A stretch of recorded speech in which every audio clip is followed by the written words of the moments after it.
Bonjour. Bon, alors, ordinairement, ce soir, c'est vacances.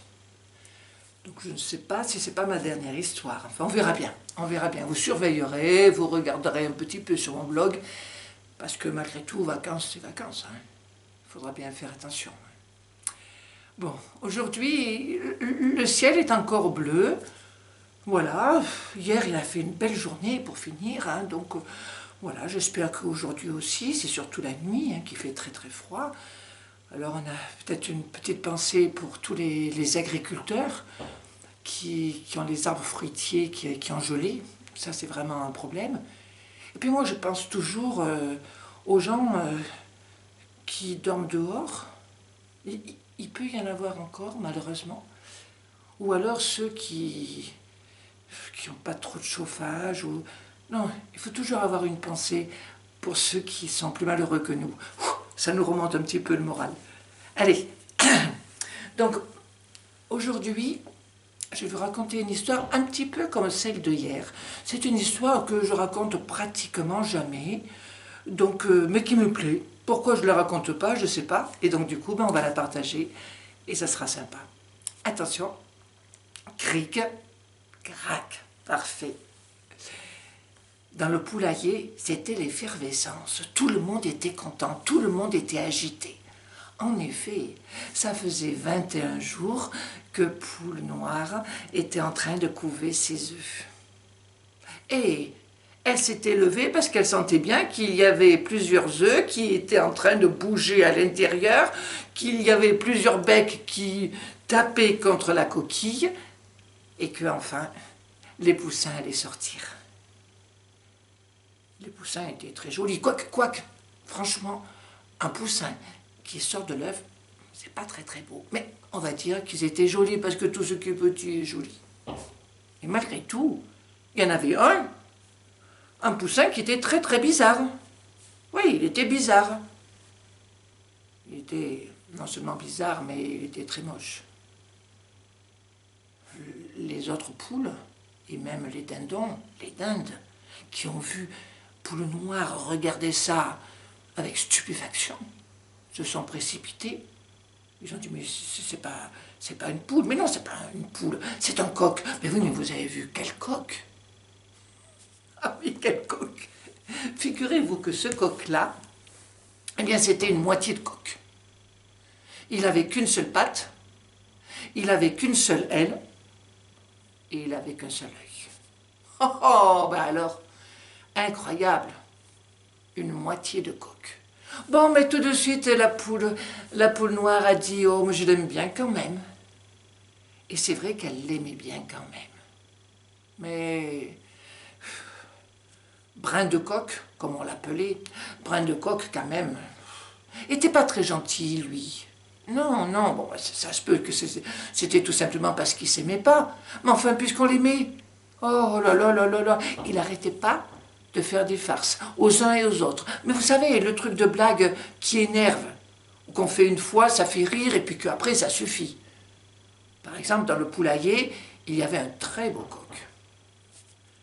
Eh bien, Brin de Coq se mettait derrière la petite maison qui servait pour se protéger du froid. Il attendait que Grand Coq arrive tout fier et il lui sautait dessus. Bon, c'est vrai, Grand Coq avait ri une fois, deux fois, et puis après il avait bien fait comprendre que ça suffisait, que on n'allait pas faire à longueur de journée cette petite blagouille, n'est-ce pas?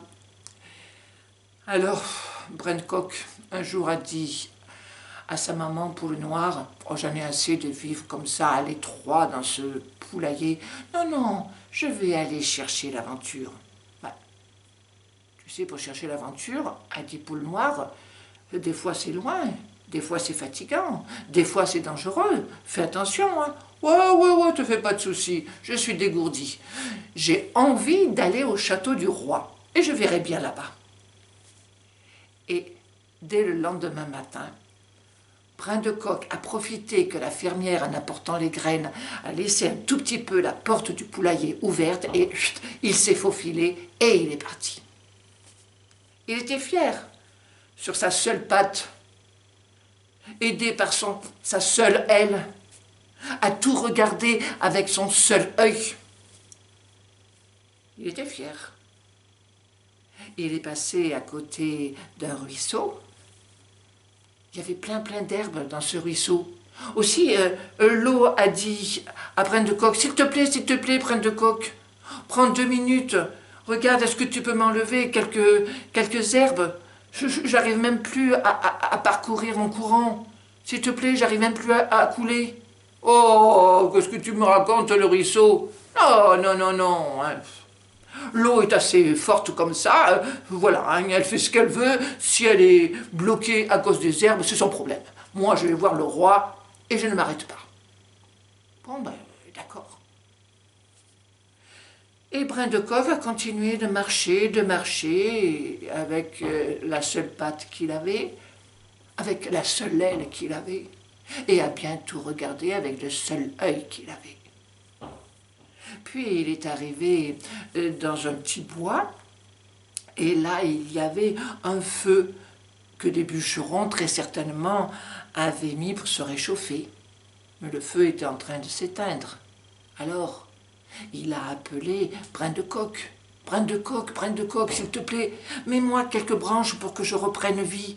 Quand les bûcherons vont revenir, je serai éteint. S'il te plaît, juste quelques branches et puis ça va me suffire. Mais qu'est-ce que tu racontes? Tu crois peut-être le feu que je vais perdre mon temps alors que je vais voir le roi pour un feu que si tu as envie de t'éteindre, tu t'éteins. Mais justement, j'ai pas envie parce que les bûcherons... Oh, allez, laisse-moi. Et Brin de Coq a continué son chemin. Il a marché avec sa seule patte, aidé par sa seule aile et en regardant tout avec son seul œil. Il a continué de marcher et juste avant de sortir de la forêt, il a levé les yeux et à la cime de 2 ou 3 arbres, il y avait le vent. Le vent qu'il a appelé, Brin de Coq, s'il te plaît. Est-ce que tu peux écarter les branches? J'arrive pas à passer. Et du coup, je suis en train de toutes les abîmer. Regarde, je suis le vent. Allez, tu as juste à écarter les branches et chut, je passe, je fais mon chemin. Qu'est-ce que tu racontes? Mais non, je vais pas faire ça. On est aussi bien sans vent, hein? Ah non, les branches sont assez grandes pour se débrouiller. Hein. Si elles veulent te laisser passer, elles te laissent passer. Hein. Moi, je ne m'occupe pas de tout ça. Et Brin de Coq a continué son chemin avec sa seule patte, la seule aile, et à regarder tout autour de lui avec son seul œil. Voilà le château du roi qui est juste là. Il s'avance, il rentre par une petite porte qui est ouverte, et il voit là, c'était dans les cuisines, un monsieur avec un grand chapeau blanc bien haut, qui est en train de trafiquer. Ça alors, ça doit être le roi. C'est donc ça, la couronne de roi. Oh, ben ça prend de la place quand même, c'est bien. Il est beau, hein. Et le cuisinier, parce que c'était bien le cuisinier, voit Brin de Coq. Oh, eh bien, à midi, volaille pour le roi. Il va se régaler.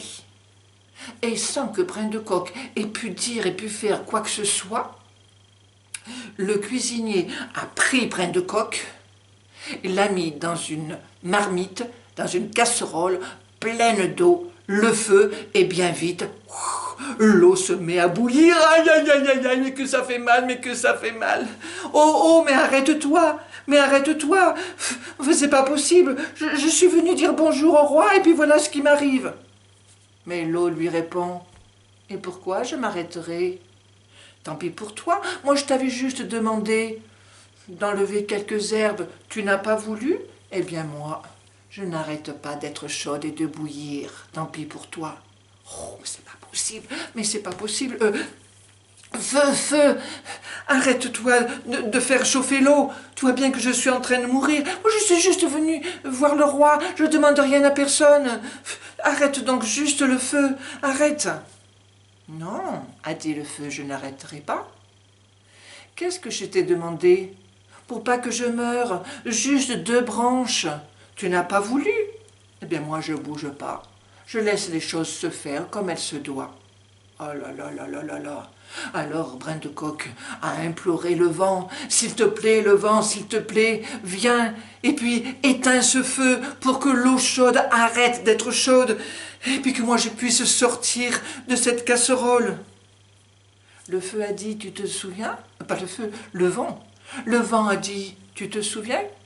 Je t'avais demandé tout simplement d'écarter des branches puisque pour que je reprenne mon chemin, tu n'as pas voulu.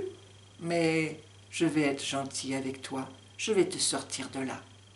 Et le vent s'est mis à souffler, à souffler, à souffler si fort qu'il est arrivé à soulever Brin de Coq, à le faire sortir de la casserole d'eau chaude. Brin de Coq s'est senti attiré dans le conduit de la cheminée, à ressortir tout noir à l'air, et tout d'un coup, le vent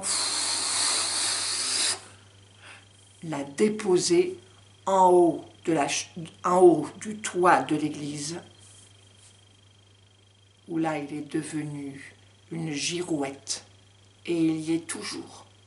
Vous remarquerez, sur le toit des églises, il y a un coq. Souvent il est doré, hein. À Villeray, il est doré, il est très très beau ce coq.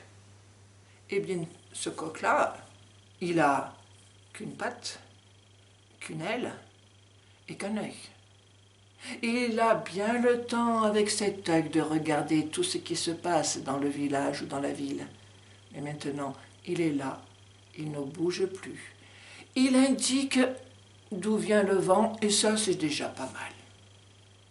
Et cric et crac.